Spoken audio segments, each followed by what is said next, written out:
My husband hid a camera in our bedroom, faked a birth plan to deny me pain relief, and did the unspeakable to me while I was in labor. When I begged him to stop, he smiled and said, "This is what real wives do." I didn't make a sound. That was 19 months ago. Today, his parents act like he doesn't exist. It wasn't until I got pregnant that I realized Jake wasn't like the other guys, because he was worse. Out of nowhere, my husband turned from every girl's dream guy to a complete psycho. At 4 months pregnant, he told me my baby bump would attract unwanted attention, and if I didn't cover up, that made me a W word. So what outsiders probably saw as Jake being attentive and protective, I felt suffocated. He installed a new safety app on my phone that tracked every movement, insisting it was for both my well-being and the baby's. And even in summer, he only allowed me to go outside if I wore a full-length trench coat, because in his words this protected me from anyone who was targeting pregnant women. But I told myself it was just paternal instinct, and it would go away after I gave birth. Spoiler alert, it never did. Soon he was hiding his search history from me and locked the door of his office when he was in there, something he never did before. But I knew he wasn't cheating, simply because he couldn't. He was an engineer, so his workforce was all male, and he was working almost 70 hours a week. And that's when the jokes came. At first they were tame. "Nothing's hotter than a woman carrying proof she's fertile," he'd say while slapping my butt, or sometimes he'd call me a breeding goddess. Honestly, they made me giggle and sometimes even blush. But then they took a very dark turn. Sometimes when I'd use his computer to research stuff about the baby,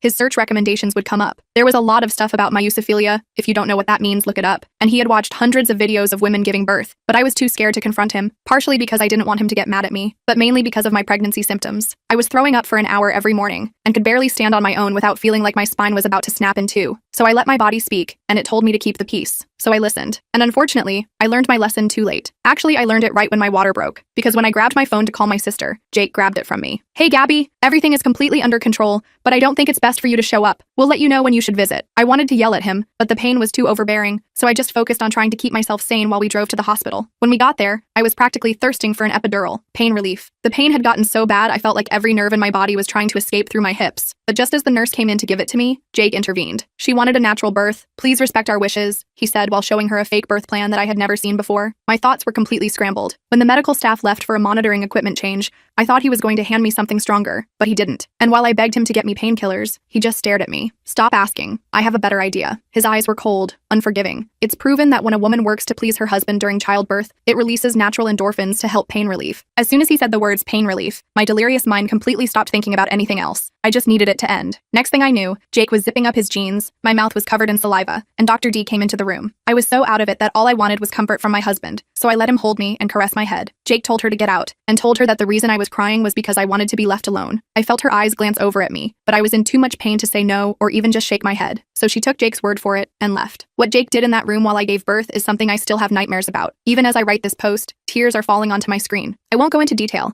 but it was every disgusting sexual act you could think of, probably worse. So much so that when my baby finally popped out, Jake was even more exhausted than me. And when he fell asleep in the chair beside me, I finally called my mom, dad, and sister. They didn't say a word, just kept their arms around me while I broke down. And even though I never wanted to discuss that experience with a human being, I knew I had to keep me and my baby girl Isadora safe. So I texted them what happened. Immediately, my dad blackmailed Jake into leaving. As soon as he left, I finally felt safe enough to fall asleep. And I didn't know it at the time, but my dad was about to make my husband pay. And my life was about to change. Forever. I woke up to the sound of my baby crying. The nurses brought her to me for feeding. I was still sore and exhausted, but holding Isadora made everything else fade away for a moment. My mom sat beside me, stroking my hair while I nursed my daughter. My sister Gabby paced the room, checking her phone every few minutes. My dad wasn't there. No one mentioned Jake. We stayed in the hospital for 2 more days. The nurses were kind, but I noticed how they whispered when they thought I couldn't hear. I caught fragments about the husband and strange behavior. One nurse, Marissa, stayed with me longer than necessary. She slipped me a card for a women's resource center before I was discharged. My parents insisted I come stay with them. I didn't argue. I packed up Isadora's things and left without even looking at Jake's side of the room. My dad finally showed up as we were leaving. His knuckles were bruised. He wouldn't make eye contact with me. I didn't ask questions. The first week at my parents' house passed in a blur of sleepless nights and diaper changes. I jumped every time my phone buzzed. Jake texted constantly, first apologizing, then demanding to see his daughter. I blocked his number after he sent a message saying he couldn't wait to watch me breastfeed. My dad finally told me what happened after he left the hospital that day. He went straight to our house, packed up my essential belongings, and waited for Jake. When Jake showed up, my dad confronted him with what I'd texted. Jake denied everything, claimed I was hormonal and confused. That's when my dad lost it. He didn't give me details, but made it clear Jake wouldn't be bothering us for a while. I thought that would be the end of it. I was wrong. 2 weeks after Isadora was born, I was trying to establish some kind of routine. My mom helped with the baby while I showered. I came out of the bathroom to find my phone lighting up with notifications. Jake had created a private social media group with both our families and closest friends. He'd posted a long message about how I was suffering from postpartum psychosis, making up horrible stories about him, and keeping him from his daughter. My hands shook as I scrolled through the comments. Most people were concerned, offering prayers and support to him. His parents wrote about how they were heartbroken not to meet their granddaughter. My cousin Marcus, who who'd always liked Jake, messaged me privately asking if I needed professional help. I threw my phone across the room. My mom came running in. I couldn't even explain through my tears. She picked up my phone, read everything, and immediately called my dad. Within an hour, they had a plan. My sister would stay with me and the baby while my parents went to handle things. That night, I couldn't sleep. I kept checking on Isadora, terrified Jake would somehow get in and take her. Gabby tried to distract me with movies and ice cream, but nothing helped. Around midnight, I heard a car in the driveway. I peeked through the blinds and saw Jake's car. My heart nearly stopped. Gabby called the police while I grabbed Isadora from her bassinet. We locked ourselves in the bathroom. I could hear Jake pounding on the front door,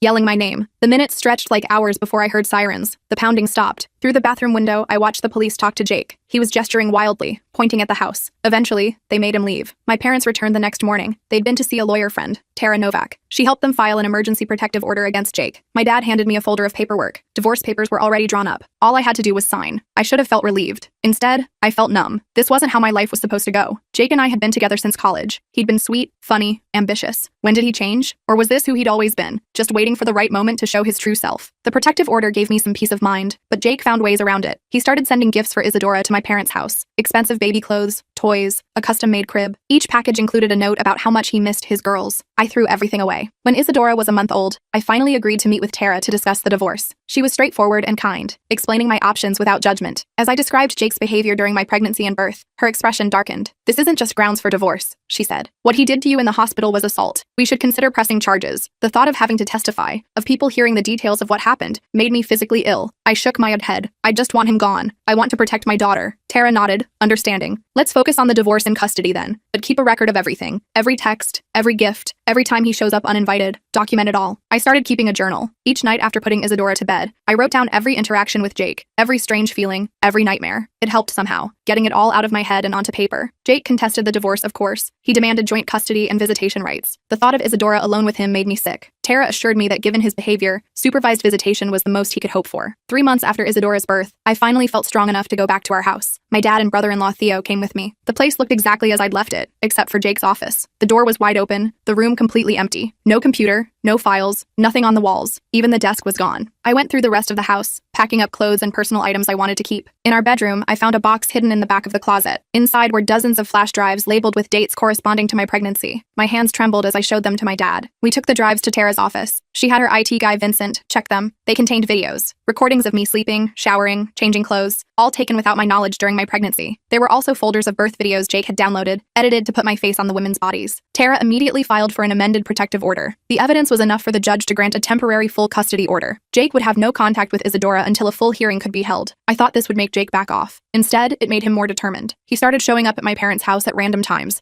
just sitting in his car across the street. The police were called repeatedly, but since he stayed on public property and never approached the house, they couldn't do much. One night, I woke to the sound of breaking glass. My dad was already up, baseball bat in hand. Someone had thrown a rock through the living room window. Attached was a note. "I just want to see my daughter. Why are you making this so hard?" The police came, took the rock and note as evidence. They promised to drive by more frequently. It didn't make me feel safer. I was exhausted, constantly looking over my shoulder, jumping at every sound. Isadora sensed my anxiety and became fussier, harder to soothe. I felt like I was failing her, the one person I was supposed to protect, and I couldn't even provide a sense of security. My mom suggested I talk to someone. She found a therapist, Dr. Leanne Hill, who specialized in trauma and new mothers. I was reluctant at first, but after another sleepless night, I agreed to go. Dr. Hill's office was warm and comfortable, nothing like the sterile therapy rooms I'd imagined. She listened without judgment as I haltingly told her about Jake, the pregnancy, the birth. I couldn't bring myself to share the worst details, but she seemed to understand anyway. "What you're experiencing is a normal response to trauma," she told me. "You're not crazy, and you're not overreacting. Your body and mind are trying to protect you and your baby." For the first time since Isadora was born, I felt validated. Someone believed me. Someone understood that my fear wasn't paranoia. It was self-preservation. Dr. Hill suggested I join a support group for new mothers. I was hesitant, worried about leaving Isadora or bringing her somewhere new. But my mom offered to watch her during the meetings,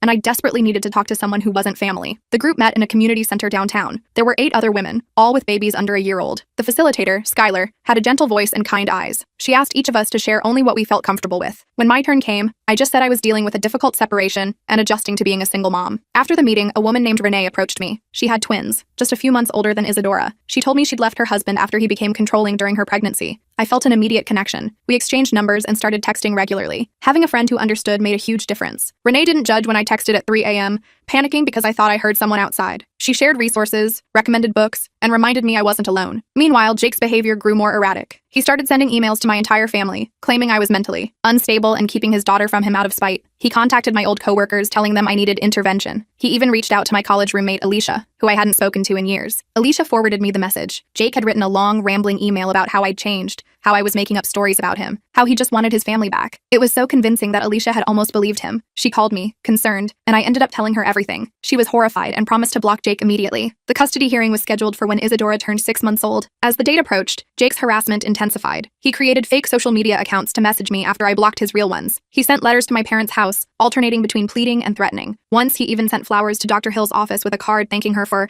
helping my wife through her delusions. I was terrified of seeing him in court. Dr. Hill helped me prepare, teaching me grounding techniques for when anxiety hit. Tara assured me I wouldn't have to speak directly to Jake, and security would be present. The night before the hearing, I barely slept. I kept imagining worst-case scenarios. What if the judge didn't believe me? What if they gave Jake unsupervised visits? What if he tried to take Isadora and run? My mom sat with me, holding Isadora while I paced. She reminded me of all the evidence we had, the videos, the threatening messages, the police reports from when he showed up at the house. Tara was confident, but still, I couldn't shake the fear. The morning of the hearing, I dressed carefully in a simple blue dress and low heels. I wanted to look put together, but not like I was trying too hard. My dad drove us to the courthouse while my mom stayed home with Isadora. I couldn't bear the thought of her being in the same room as Jake. Walking into the courthouse, I felt like I might throw up. Tara met us at the entrance, professional and calm in her navy suit. She briefed me again on what to expect, reminding me to stay composed no matter what Jake or his lawyer said. And then I saw him. Jake was standing near the courtroom doors, talking to a man I assumed was his lawyer. He looked thinner than I remembered, with dark circles under his eyes. When he spotted me, his expression changed from tense to something almost hungry. I froze. My dad stepped between us, and Tara quickly ushered me into a side room. She told me to take deep breaths while she went to speak with the bailiff. When she returned, she said they'd arranged for me to enter through a different door so I wouldn't have to walk past Jake. The hearing itself was a blur. Jake's lawyer painted him as a devoted father being kept from his child by an unstable mother. He suggested my trauma claims were exaggerated, possibly even fabricated for sympathy. I gripped the edge of my seat so hard my knuckles turned white. Then Tara presented our evidence. The videos from the flash drives, the threatening messages, the police reports, statements from the hospital nurses who had witnessed Jake's controlling behavior. As each piece was shown, I could feel Jake's eyes boring into me from across the room. When the judge called a recess to review everything,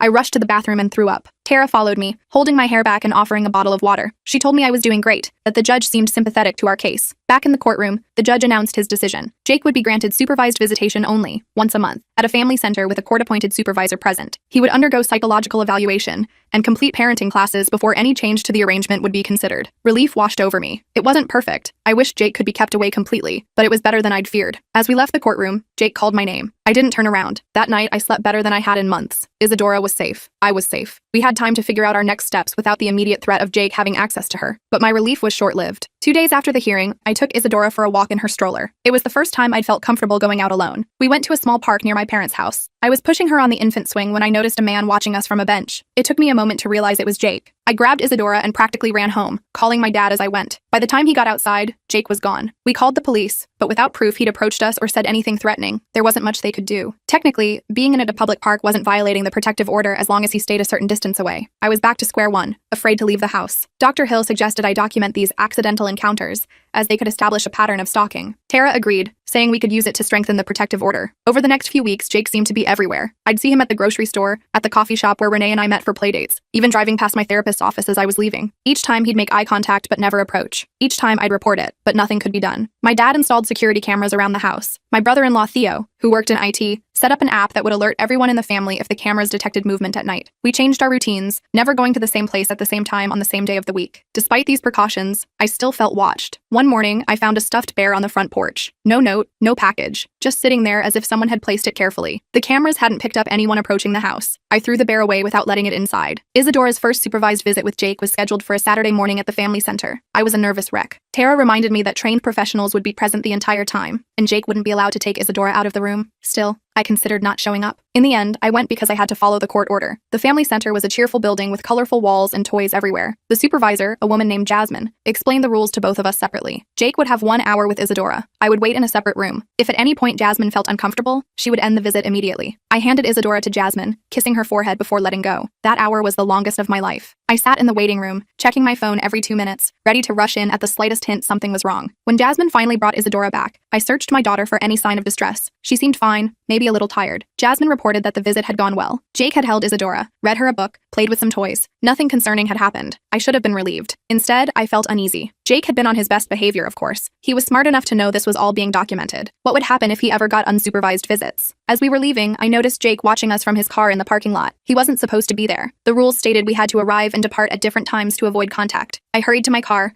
strapped Isadora in her seat, and locked the doors. As I pulled out, Jake followed. I called my dad, telling him Jake was tailing me. He told me to drive straight to the police station. I could see Jake's car a few cars behind me in my rearview mirror. My hands shook on the steering wheel. At a red light, he pulled up beside me and rolled down his window. I kept my eyes forward, refusing to look at him. When the light turned green, I made a sudden turn toward the police station. Jake's car continued straight ahead. By the time I reached the station, he was nowhere in sight. I filed another report, but the officer's response was frustratingly familiar. Without direct threats or contact, there wasn't much they could do. That night, I got a text from an unknown number. "She looks just like you. I can't wait until she's old enough to understand who her real father is." I showed the message to Tara the next day. She immediately filed for a violation of the protective order. The hearing was set for the following week. In the meantime, she suggested I stay somewhere Jake wouldn't expect. Not at my parents' house, not at Gabby's. Renee offered her guest room. Her husband had moved out months ago, and she had plenty of space for me and Isadora. I accepted gratefully. We didn't tell anyone except my immediate family where we were staying. The night before the hearing, I put Isadora to bed in the portable crib Renee had set up. I was exhausted but too anxious to sleep. Around midnight, I heard a noise outside. Probably just the wind, I told myself. But then I heard it again. A distinct scratching sound at the window. I texted Renee, who was in the next room. She came in immediately, phone in hand, ready to call 911. We peeked through the blinds together and saw a dark figure moving across the backyard. Renee hit the panic button on her security system. Lights flooded the yard and an alarm blared. The figure ran. The police arrived within minutes. They found footprints in the soft dirt beneath the window and a screwdriver dropped nearby. Someone had been trying to get in. I knew it was Jake, even without proof. We didn't sleep that night. In the morning, Renee's brother came to stay with us while we went to the hearing. This time, I brought Isadora. I wasn't letting her out of my sight. At the courthouse, security was tighter than before. Tara had requested additional measures given the break-in attempt. Jake arrived with a different lawyer, a slick-looking guy in an expensive suit. He tried to approach me in the hallway, but a bailiff stepped between us. The hearing was brief, but intense. Jake's lawyer argued there was no proof the text came from Jake, or that he was the person at Renee's house. He suggested I was seeing threats where none existed, further evidence of my unstable mental state. Tara countered with a timeline of Jake's escalating behavior, the coincidental appearances at places I frequented, the gifts left with no sender, the car following me after the supervised visit. When combined with the text and break-in attempt, the pattern was clear. The judge agreed. He extended the protective order for a full year and suspended Jake's supervised visits pending completion of a psychological evaluation and anger management course. He also ordered Jake to surrender any firearms and stay at least 500 feet away from me, Isadora, and any place we regularly visited. As we left the courtroom, I felt Jake's eyes on me again. I clutched Isadora tighter and kept walking. Outside, Tara congratulated me on the ruling, but warned me to stay vigilant. Jake had shown he wasn't going to give up easily. We returned to my parents' house that afternoon. With the strengthened protective order and Jake's visits suspended, I felt safer there than at Renee's. My dad had upgraded the security system again, adding motion sensors and glass break detectors. For a few weeks, things were quiet. No sightings of Jake, no strange texts, no gifts left on the porch. I started to relax a little. Isadora was growing so fast, sitting up on her own now, babbling constantly. I took her to the park again, went shopping with my mom, even had coffee with Renee without constantly looking over my shoulder. Then the emails started. Not from Jake directly, but from people we knew in common. Friends from college, former coworkers, distant relatives, all saying the same thing. Jake had reached out to them, concerned about my mental health. He'd told them I was suffering from postpartum psychosis, that I was keeping his daughter from him because of paranoid delusions. Some people just forwarded his messages with a quick, "Thought you should see this." Others asked if I was okay, if there was anything they could do to help. A few actually seemed to believe him, suggesting maybe I should hear him out, or get help. I was furious. Jake had found a way to harass me without violating the protective order. He was trying to isolate me, to make people doubt me. I forwarded everything to Tara, who said we could use it to show a pattern of continued harassment, but it would be hard to prove these contacts were threatening enough to violate the order. Dr. Hill suggested I draft a simple response to anyone who contacted me. "Thank you for your concern. I'm safe and well, but dealing with a difficult situation involving my ex-husband. I appreciate your support and understanding of my privacy at this time." It was neutral enough not to escalate things, but clear enough to counter Jake's narrative. Most people were understanding once I responded, but the damage was done. I felt exposed, vulnerable. Jake had turned my social circle into a battlefield, and I had no idea who I could trust. One evening, my mom was giving Isadora a bath while I sorted through some old clothes she'd outgrown. My phone rang with an unfamiliar number. Normally, I wouldn't answer, but something made me pick up. It was a woman named Morgan. She introduced herself as Jake's coworker. At first, I was ready to hang up, assuming this was another of Jake's manipulation tactics. But then she said something that made me freeze. "I think you should know Jake has pictures of your daughter all over his desk. Recent ones. He shows them to everyone, talking about how he sees her all the time." My blood ran cold. The only recent photos of Isadora were ones I'd shared privately with family, or posted on my locked social media accounts. How did Jake have them? Morgan explained that she'd overheard Jake talking about following me, about watching me through windows. She'd thought he was just a heartbroken dad missing his kid until she heard him on the phone, saying he was making progress on his plan to get his family back, one way or another. I thanked her for calling, my voice shaking. After hanging up, I immediately called Tara. She said Morgan's information could help us, but we'd need her to make an official statement. I wasn't sure Morgan would be willing to go that far. That night, I checked all the windows twice before going to bed. I put Isadora's crib in my room instead of the nursery. Every noise made me jump. Around 3 a.m., I heard a distinct click from my phone. The screen lit up with a notification. Your location has been shared with Jake. I nearly screamed. How was this possible? I'd changed all my passwords, checked for tracking apps, even had Theo scan my phone for spyware. I woke my dad, showing him the notification with trembling hands. Theo came over first thing in the morning. He took my phone apart, checking every component. Finally, he found it. A tiny tracking device hidden inside the case. It wasn't connected to any app I had installed. Someone had physically placed it there. I tried to think when Jake could have had access to my phone. The only possibility was during one of his coincidental appearances, maybe bumping into me at the coffee shop or park. I hadn't let my phone out of my sight, but he was clever. He must have found a way. Theo removed the tracker and helped me get a new phone with a different number. We didn't activate any location services just to be safe. I felt violated all over again. Jake had been watching me, tracking me, all this time. Tara suggested we file for another emergency hearing based on this new evidence. The tracker was proof Jake had violated the protective order. Combined with Morgan's information about the photos and his statements at work, we had a strong case. But before we could file anything, Jake made his move. I was home alone with Isadora. My parents had gone to a doctor's appointment and Gabby was at work. It was a normal afternoon. I'd just put Isadora down for her nap and was folding laundry in the living room when I heard a car pull into the driveway. Through the window, I saw a delivery truck. A man in a uniform approached the door with a large package. I wasn't expecting anything, but deliveries for the baby were common enough that I didn't think twice about opening the door. The man asked me to sign for the package. As I reached for his electronic pad, he looked up, and I found myself staring into Jake's eyes. He disguised himself with a fake beard and hat, but I would recognize those eyes anywhere. I tried to slam the door, but he was faster. He pushed his way inside, dropping the fake package. I screamed and ran for the kitchen, grabbing my phone from the counter. Jake caught me before I could dial 911, knocking the phone from my hand. I just want to see her, he said, his voice eerily calm. You can't keep her from me. She's mine too. I remembered what Dr. Hill had taught me about staying calm in crisis situations. Jake fed off fear and reaction. I took a deep breath and tried to speak evenly. I told him he was violating the protective order, that the police would be here soon. I reminded him that if he left now, before anything happened, he might still have a chance at supervised visits in the future. Jake laughed, a hollow sound that made my skin crawl. I'm done playing by your rules, he said. I'm taking my daughter, and we're going somewhere you'll never find us. He started toward the hallway that led to the bedrooms. I couldn't let him reach Isadora. I grabbed the nearest object, a heavy glass vase, and swung it at him. It connected with his shoulder, making him stumble. I used that moment to run past him, positioning myself between him and the hallway. Jake's face contorted with rage. He lunged at me, grabbing my arms so hard I knew they would bruise. I fought back with everything I had, kicking, scratching, screaming. We crashed into the coffee table, sending books and magazines flying. In the struggle, my hand found my phone on the floor. I managed to hit the emergency SOS button before Jake knocked it away again. He didn't notice what I'd done. Stop fighting me, he shouted. This is all your fault. If you'd just been a good wife, a good mother,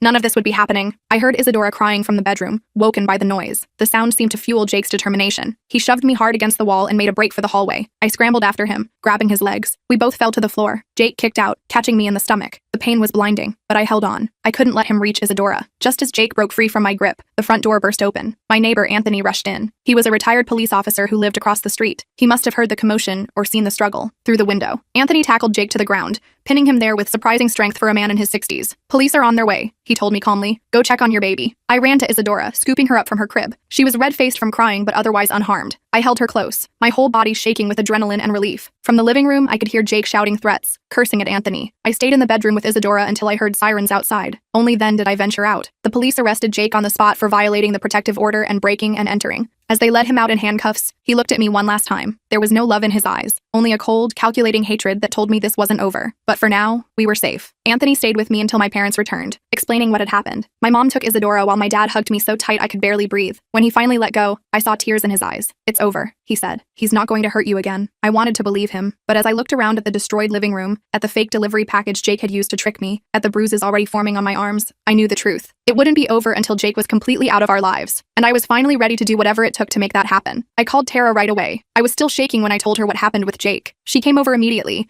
taking pictures of my bruises and the damage to the living room. She told me this was exactly what we needed to get Jake locked up for a while. The police had already taken him to the station, and she was going to make sure they kept him there. My parents insisted on staying with me and Isadora that night. None of us slept much. Every little noise made me jump. I kept checking on Isadora, making sure she was still breathing, still safe. My mom finally took over baby duty around 4 a.m. and forced me to at least lie down for a few hours. The next morning, Tara called with an update. Jake was being charged with multiple offenses: violating the protective order, breaking and entering, assault, and attempted kidnapping. The judge had denied bail given his history of escalating behavior. I felt a wave of relief knowing he was locked up, at least for now. I spent the day giving statements to the police and meeting with a victim advocate named Zoe. She helped me understand what would happen next with Jake's case and connected me with resources for trauma support. My bruises were darkening, and my whole body ached from the fight, but I was alive. Isadora was safe. That's what mattered. A few days later, I got a call from Morgan, Jake's coworker. She'd heard about his arrest and wanted to know if I was okay. I thanked her for the warning call she'd given me earlier. She hesitated, then told me there was more I should know. We met at a coffee shop near my parents' house. Gabby came with me for support and to help with Isadora. Morgan looked nervous, constantly checking over her shoulder as if expecting Jake to appear despite being in jail. I should have told you sooner, she said, sliding a USB drive across the table. Jake had been planning this for months. He kept a journal on his work computer, detailing everything. How he was going to get Isadora, where he was going to take her. I stared at the small drive, afraid to touch it. How did you get this? Morgan explained that after Jake's arrest, their company's IT department had searched his computer for any work files they needed. They'd found the journal instead and reported it to management. Morgan had made a copy before they turned everything over to the police. There's something else, she said, lowering her voice. Jake wasn't working alone. His parents were helping him. My stomach dropped. Jake's parents, Ellen and Robert, had always seemed so normal. A bit traditional maybe, but kind. They'd sent me flowers after Isadora was born, though I'd never let them visit due to the situation with Jake. According to Morgan, they'd been sending Jake money for his custody battle and had helped him set up a place to take Isadora once he got her. They believed everything Jake told them about me being unstable and keeping their granddaughter from them out of spite. I gave the USB drive to Tara immediately. She had it analyzed and confirmed what Morgan had said. Jake had detailed plans to kidnap Isadora and take her to a cabin his parents owned in a remote area upstate. He'd even researched countries with weak extradition laws. The evidence was damning. Jake's case wouldn't go to trial for months, but his parents were now under investigation too. Tara filed for an emergency hearing to extend the protective order to include Jake's parents. The judge granted it without hesitation. For the first time since Isadora was born, I felt like I could breathe. Jake was in jail. His parents couldn't come near us. The immediate danger had passed, but I still jumped at every noise. I still checked the locks 3 times before bed. I still woke up in a cold sweat from nightmares about Jake breaking in, taking Isadora, hurting me. Dr. Hill said this was normal, that trauma doesn't just disappear when the threat is gone. Recovery isn't linear, she told me during our session. Some days will be better than others. The important thing is that you're safe now, and you're taking steps to heal. I tried to focus on those steps. I continued therapy twice a week. I joined a support group specifically for survivors of intimate partner violence. I started looking for a place of my own, somewhere Jake had never been, somewhere we could start fresh. My parents helped me find a small 2-bedroom apartment in a secure building with a doorman. It was close enough to them that they could visit easily, but far enough that I felt independent. Moving day was emotional. As much as I wanted my own space, leaving the safety of my parents' home was scary. The first night in our new place, I barely slept. Every creak and groan of the unfamiliar building had me on baked alert. I'd installed extra locks, a security system, and cameras, but still didn't feel completely safe. I kept Isadora's crib right next to my bed. Slowly, we settled into a routine. I found a daycare nearby for Isadora so I could start working part-time from home. My sister helped me redecorate, filling the apartment with bright colors and new furniture. Nothing that reminded me of my life with Jake. Renee and her twins visited often for playdates. 3 months after Jake's arrest, his trial date was set. Tara prepared me for what to expect. I would have to testify, to describe the abuse during my pregnancy, the birth, the stalking, the attack. The thought made me physically ill, but I knew I had to do it. For Isadora. For myself. The week before the trial, I got a letter from Ellen, Jake's mom. It had been screened by my lawyer first to make sure it didn't contain threats. I almost didn't read it, but curiosity won out. The letter was an apology. Ellen wrote that she and Robert had been completely taken in by Jake's lies. They'd believed him when he said I was keeping Isadora from them out of spite. They'd believed him when he said he just wanted to be a father to his daughter. But after seeing the evidence, the videos, the journal entries, the tracking devices, they couldn't deny the truth anymore. She ended by saying they wouldn't contest the protective order and would respect my wishes regarding Isadora. They hoped someday I might allow them to know their granddaughter, but understood if that never happened. I didn't know how to feel about the letter. Part of me was relieved they weren't going to fight me. Part of me was still angry they'd enabled Jake for so long. I put the letter away, deciding I didn't need to make any decisions about it right now. The day of the trial arrived. I wore a simple blue dress, professional but not too formal. My mom came with me to watch Isadora while I testified. My dad and Gabby came for moral support. Dr. Hill had helped me prepare mentally, but nothing could really ready me for seeing Jake again. He looked different in his orange jumpsuit, thinner and somehow smaller than I remembered. When they brought him in, he didn't look at me at first, but as I took the stand, his eyes locked onto mine. I felt a chill run down my spine but forced myself to look away, focusing instead on Tara's encouraging nod. Testifying was even harder than I'd imagined. Having to describe the abuse, the stalking, the attack, all while Jake watched, was excruciating. His lawyer tried to paint me as unstable, suggesting I'd exaggerated or even invented incidents due to postpartum depression. But the evidence spoke for itself. The videos Jake had taken without my knowledge, the tracking device, the detailed kidnapping plans, the bruises from his attack. When it was over, I felt drained but also lighter somehow, like I'd set down a heavy burden I'd been carrying for too long. The jury deliberated for less than 3 hours before returning with a guilty verdict on all counts. Jake was sentenced to 8 years in prison with no possibility of parole for at least 5. The judge also granted a permanent restraining order that would remain in effect even after his release. Jake would never be allowed near me or Isadora again. As they led him away, Jake finally spoke directly to me. "This isn't over," he said, his voice cold. "She's still my daughter." The bailiff quickly silenced him, but his words hung in the air. I refused to let them scare me. Jake had no power over us anymore. Outside the courthouse, surrounded by my family, I felt something I hadn't experienced in a long time. Hope. Not just relief that the immediate danger was past, but actual hope for our future. Isadora was growing so fast, already trying to pull herself up to stand, babbling her first attempts at words. She deserved a life filled with joy and safety, not overshadowed by fear. In the months that followed, we settled into our new normal. I went back to work full-time, finding a job I could do mostly from home. Isadora thrived at daycare, making friends and learning new skills every day. I made friends too, other moms from daycare, neighbors in our building, people from my support group who understood what I'd been through. I even started dating again, very cautiously. Nothing serious, just coffee or lunch with guys Renee or Gabby introduced me to. Most of the dates were awkward or boring,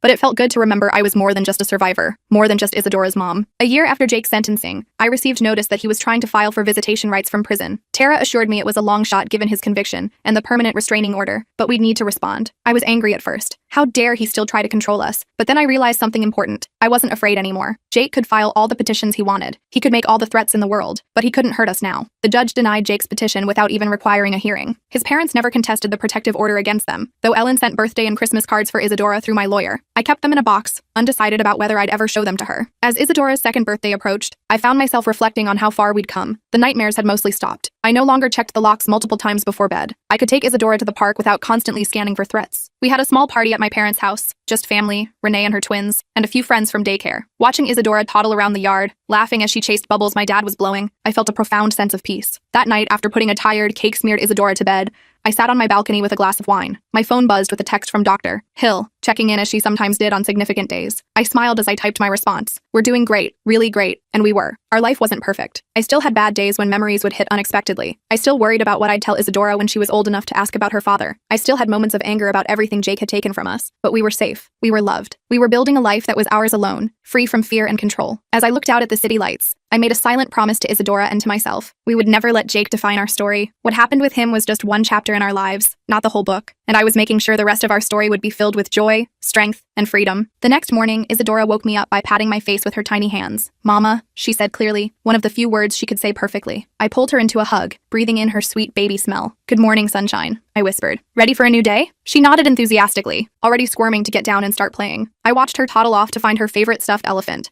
her little legs still unsteady but getting stronger every day, just like her mama.